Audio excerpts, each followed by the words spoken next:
दिल्ली में एक भी गलत वोट कटने नहीं देंगे। मैं आज दिल्ली के लोगों को भी ये आश्वासन देता हूं और उनको भी कहता हूं, उनका भी साथ चाहिए, मैं अकेला नहीं कर पाऊंगा। योजना का मैं ऐलान करने जा रहा हूँ। इस योजना का नाम है पुजारी ग्रंथी सम्मान योजना। इसे मैं वेतन या तनख्वाह नहीं कहूंगा, एक तरह से इनका सम्मान करने के लिए इसकी घोषणा कर रहे हैं कि लगभग 18,000 रुपए महीना इनको सम्मान राशि दी जाएगी हमारी सरकार बनने पर। लोग अपने अपने वोट लगातार चेक करते रहें और हमें बताएं अगर कहीं गलत कट गया तो हमें बताएं। तो ये दिल्ली के अंदर इनके हथकंडे नहीं चलने देंगे। ना कोई सीएम फेस है उनके पास, ना कोई दिल्ली के लिए विजन है कि वो दिल्ली वालों के लिए क्या करना चाहते हैं, क्या करेंगे। ना उनके पास कैंडिडेट्स हैं। अब बीजेपी बेईमानी से चुनाव लड़के किसी भी तरह से जीतना चाहती है और वो सारे हथकंडे अपना रही है। एक तरह से भारतीय जनतंत्र को उसने ताक पे रख दिया है। उनकी बला से देश जाए भाड़ में, किसी भी हालत में वो चुनाव जीतना चाहते हैं, लेकिन दिल्ली की जनता ये होने नहीं देगी। जो हथकंडे इन लोगों ने महाराष्ट्र और हरियाणा में ऐसा कहा जाता है कि अपनाए, उन हथकंडों से दिल्ली में उनको जीतने नहीं देंगे। अभी थोड़े दिन पहले हम लोगों ने आपको बताया था कि किस तरह से इन्होंने एक ही विधानसभा में शादरा में 11,008 वोट काटने के लिए एप्लीकेशन दी। बकायदा बीजेपी के लेटर हेड पे बीजेपी की मोहर लगा के 11,008 वोट एक ही विधानसभा में काटने के लिए दी।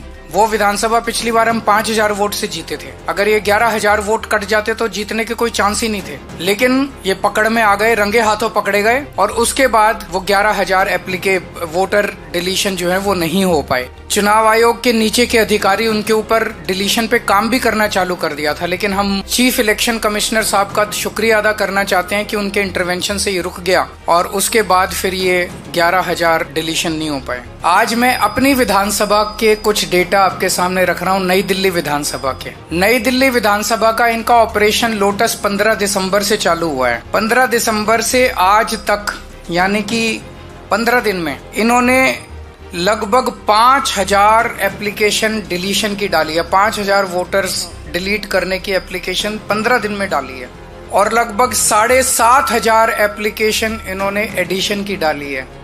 मैं आप लोगों की जानकारी के लिए बता दूं कि चुनाव आयोग ने 7,500 एप्लीकेशंस एडिशन की, 7,500 वोट ऐड कराने के लिए और 5,000 वोट डिलीट कराने के लिए। और मेरी विधानसभा में टोटल वोट 1,06,000 हैं। 1,06,000 में से लगभग 5% वोट ये डिलीट करवा रहे हैं, 7.5% वोट ये ऐड करवा रहे हैं। तो चुनाव कराने का जरूरत ही क्या है? चुनाव बचा क्या उसके बाद? चुनाव तो कुछ नहीं बचा। 12% वोट अगर इधर के उधर कर देंगे तो फिर तो चुनाव कुछ बचा ही नहीं। खेल हो रहा है इस देश के अंदर चुनाव के नाम पे, बदमाशी हो रही है, सरेआम बदमाशी हो रही है। मैं आपकी जानकारी के लिए बता दूं कि दिल्ली में अगस्त से लगभग 20 अगस्त से लेके 20 अक्टूबर तक 2 महीने समरी रिवीजन किया गया था। समरी रिवीजन क्या होता है कि चुनाव आयोग की पूरी मशीनरी घर घर जाती है और घर घर जाके वेरीफाई करती है ये वोटर एग्जिस्ट करता है, नहीं करता है, कोई वोटर रह तो नहीं गया, जो रह गया उसकी वोट बनाती है, जो गलत है उसकी डिलीट करती है। तो उस सारी कवायद के बाद 29 अक्टूबर को चुनाव आयोग ने अपनी समरी रिवीजन के बाद इलेक्शन लिस्ट, वोटर लिस्ट जारी की थी। उसमें उन्होंने कहा था कि नई दिल्ली विधानसभा में 1,06,873 वोट हैं। 1,06,873, लगभग मोटा मोटा 1 लाख मान लो, 1 लाख वोट। अब उस 1 लाख वोट में ये लोग ये कह रहे हैं कि 5,000 वोट डिलीट करने वाले हैं और 7,500 वोट ऐड करने वाले हैं। तो चुनाव आयोग ने फिर चुनाव आयोग ने 2 महीने क्या किया था? खाक छानी थी पूरी दिल्ली के अंदर जो उन्होंने समरी रिवीजन। तो उनकी समरी रिवीजन क्या गलत थी? जब 12% वोट की गड़बड़ अगर इन लोगों के हिसाब से है, बीजेपी वालों के हिसाब से 12% वोट की अगर गड़बड़ है तो फिर चुनाव आयोग के तो ऊपर बहुत बड़ा प्रश्न चिन्ह उठ जाता है। 29 अक्टूबर से 14 दिसंबर तक मेरी विधानसभा में टोटल 900 वोट डिलीशन के लिए आए। 29 अक्टूबर से 14 दिसंबर तक 900 वोट डिलीशन के लिए। इसका मतलब 45 दिनों में 900, तो पर डे लगभग 20 वोट डिलीशन के लिए आए। 15 दिसंबर से आज तक 5,000 वोट डिलीशन के लिए आए 15 दिन में। यानी कि डेली 300 से 400 वोट। और 19 दिसंबर को 1,500 वोट डिलीशन के लिए आए। उन एक ही दिन में 1,500 वोट डिलीशन के लिए आए। 18 दिसंबर को 370 वोट डिलीशन के लिए आए। 21 दिसंबर को 700 वोट डिलीशन के लिए आए। 24 दिसंबर को 518 वोट डिलीशन के लिए आए। 25 दिसंबर को 675 वोट डिलीशन के लिए आए। 15 दिन में 5,000 वोटर्स के नाम डिलीट करने के लिए इन्होंने एप्लीकेशन डाली है इन लोगों ने। और इनमें 10 नाम हैं जो कि सबसे ज्यादा वोट, 10 लोग हैं, सर्वेश कुमार, विशाल, पवन कुमार सिंह, ज्योति माला, अलग अलग हैं, जो सबसे ज्यादा वोट डिलीट। ये कौन है ये 10 लोग? किसके इशारे पे काम कर रहे हैं? ये कोई समाज सेवा कर रहे हैं क्या डोर टू डोर वेरिफिकेशन करके? कौन है ये लोग? क्यों मास डिलीशन के लिए डाल रहे हैं ये लोग? कोई समाज सेवा तो कर नहीं रहे। किसके इशारे पे काम कर रहे हैं ये लोग? फिर हमने वेरीफाई किया कि वाकई ये लोग डिलीशन के लिए, हमने 500, इन्होंने जो एप्लीकेशन डाली थी 500 लोगों का वेरीफाई किया, जिसमें 408 अपने रेजिडेंस पे रह रहे हैं 20-20, 30-30 साल से। इसका मतलब गलत मौजूदा वोटर्स के नाम डिलीट किए जा रहे हैं। जो लोग एग्जिस्ट करते हैं उनके नाम डिलीट किए जा रहे हैं। एक सही नागरिक का वोट डिलीट कराने का मतलब है उसे देश की नागरिकता से वंचित करना। वो भारतीय नागरिक नहीं बचता। वोट ही तो अपना नागरिकता का प्रमाण है। वो नागरिकता से उसको वंचित कर रहे हैं, उसको सरकार से मिलने वाले सारे बेनिफिट से वंचित कर रहे हैं। अब कानून ये कहता है कि अगर किसी भी विधानसभा में 2% से ज्यादा वोट डिलीशन की एप्लीकेशन टोटल आती हैं तो वो फिर बीएलओ को नहीं दी जाएगी वेरिफिकेशन के लिए, बूथ लेवल ऑफिसर को नहीं दी जाएगी। वो ईआरओ, रिटर्निंग ऑफिसर जो है, रिटर्निंग ऑफिसर पर्सनली विजिट करेगा एक एक घर को और वो वेरीफाई करेगा। और मैं चीफ इलेक्शन कमिश्नर साहब का शुक्रिया अदा करना चाहता हूं। उन्होंने आदेश निकाले हैं कि अब जो वेरिफिकेशन होगा वो सारी पार्टियों के एजेंट्स के रिप्रेजेंटेटिव्स की मौजूदगी में होगा। तो ईआरओ से हमने चिट्ठी लिख के बोला है, हम चिट्ठी की कॉपी अभी आप लोगों को सर्कुलेट कर देंगे। हमने ईआरओ को कहा है कि ये जितनी डिलीशन की 5,000, केवल 5,000 नहीं 900 पहले आई थी, तो लगभग 6,000 एप्लीकेशंस जो पिछले 2 महीने में आई हैं डिलीशन की, ये सारी की सारी एप्लीकेशंस पर्सनली उनको, एसडीएम को पर्सनली जा के वेरीफाई करनी है हम लोगों की मौजूदगी में, वरना एक भी नहीं होनी चाहिए। ये कानून है। इसके अलावा जो एडिशन की एप्लीकेशंस आई हैं, जैसा मैंने आपको बताया कि 1,06,873 वोट हैं। 29 अक्टूबर से लेके आज तक 10,000 नए एडिशन की एप्लीकेशन आई हैं, जिसमें से 29 अक्टूबर से 14 दिसंबर तक 2,700 और 15 दिसंबर से अभी तक 7,500 एप्लीकेशन एडिशन की आई है नए वोटर बनाने की। इतने वोटर कहां से आ गए?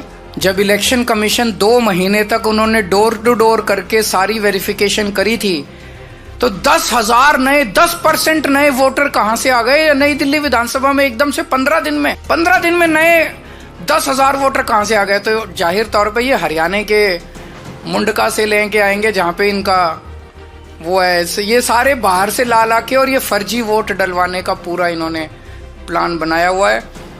एक घर है जिसमें 47 वोट मिले हैं, एक घर है जिसमें 22 वोट मिले हैं एडिशन के लिए, और जब जाके देखा तो वहां कुछ भी नहीं था। तो सब फर्जीवाड़ा चल रहा है। इसमें भी कानून ये कहता है कि अगर 4% वोट से ज्यादा एडिशन आती है तो एईआरओ को खुद जाके उसको वेरीफाई करना है। बीएलओ की वेरिफिकेशन नहीं चलेगी। एक एक वोट की एडिशन जो है एईआरओ वेरीफाई करेगा। मैं पहले तो सभी अफसरों को कहना चाहता हूं, आपके ऊपर बहुत दबाव आएगा, आप पे प्रेशर डाला जाएगा गलत काम करने के लिए, लेकिन ये सोच लेना दस्तखत कागज पे आप कर रहे हो और ये दस्तखत सालों साल रहते हैं। आज नहीं तो कब, जब कल नहीं तो परसों जब सरकारें बदलेंगी तो फाइलें तो वहीं की वहीं रहेंगी, दस्तखत वहीं के वहीं रहेंगे। गलत काम मत करना, कानून के मुताबिक काम करना, गलत काम मत करना, नहीं तो फंसोगे आप, फांसी पे आप चढ़ोगे। ये जो फोन करने वाले लोग हैं ये तो कट लेंगे, इनका कोई कुछ नहीं करने वाला। फिर कोई ये नहीं सुनेगा किसने फोन किया था और किसको फोन किया था। फोन का कोई रिकॉर्ड नहीं है, आप कहते रहना। फंसोगे तो आप, तो गलत काम मत करना, गलत साइन मत करना। इस सब से क्या निकल के आ रहा है? इस सब से जाहिर है कि बीजेपी बुरी तरह से दिल्ली का चुनाव हार रही है और वो साम दाम दंड भेद करके सारे हथकंडे अपना रही है। मोटे मोटे तौर पे 15 दिसंबर से इन्होंने 3 हथकंडे अपनाने चालू किए। वोट कटवाओ, आम आदमी पार्टी के वोट कटवाओ, फर्जी वोट ऐड करवाओ ताकि फर्जी वोटिंग हो सके, ये दूसरा हथकंडा। और तीसरा हथकंडा पैसे बांट बांट के वोट खरीदो। ये भी आपने देखा होगा कि ये इनके नेता 15 दिसंबर से इन्होंने पैसों से वोट खरीदने चाहिए, खुलेआम वोट खरीदे जा रहे हैं। देश ने इतनी बेशर्मी और इतना नंगापन 75 साल में नहीं देखा था कि सारे टीवी चैनल्स के ऊपर चल रहा है। उनका नेता आके कबूल कर रहा है कि हाँ मैं पैसे बांट रहा हूं, करना है जो कर लो। और पैसे बांट के वोट खरीदे जा रहे हैं। जो लोग बाहर आ रहे हैं पैसे लेके, वो यही कह रहे हैं जी पैसे दियो और बोले कमल पे वोट डालना, कमल पे वोट डालना। खुलेआम पैसे का खेल चल रहा है। लेकिन एक चीज ये, इन्होंने हरियाणा महाराष्ट्र में पता नहीं क्या किया, लेकिन दिल्ली में एक भी गलत वोट कटने नहीं देंगे। मैं आज दिल्ली के लोगों को भी ये आश्वासन देता हूं और उनको भी कहता हूं, उनका भी साथ चाहिए, मैं अकेला नहीं कर पाऊंगा। लोग अपने अपने वोट लगातार चेक करते रहें और हमें बताएं अगर कहीं गलत कट गया तो हमें बताएं। तो ये दिल्ली के अंदर इनके हथकंडे नहीं चलने देंगे। और जितने ये पैसे बांट रहे हैं, खूब बांटो पैसे। दिल्ली के मैं जितने इन्होंने लोग बांटे, मैंने खुद पता कराया कॉलोनियों से। सारे लोगों ने मेरे को यही कह रहे हैं जी आप चिंता मत करो, चुनाव के पहले इनसे पैसे लेंगे, लेकिन हमें पता है चुनाव के बाद तो आप ही काम आओगे, ये काम नहीं आने वाले। ये तो बहुत गंदे लोग हैं, ये तो सारी सुविधाएं बंद कर देंगे दिल्ली की। तो चुनाव के बाद चुनाव में वोट आपको देंगे, पैसे इनसे लेंगे। मैंने बड़ा समझाया लोगों को, नहीं पैसे लेने ठीक बात नहीं है। बोले जी आपकी क्या प्रॉब्लम है, हम पैसे इनसे ले लेंगे, वोट तो आप ही को देंगे। तो जनता भी बड़ी सियानी है। आपके अगर कोई प्रश्न है तो आप तो पूरी तरह से सेटिस्फाइड है, मैं अज्यूम कर रहा हूँ। Thank you so much.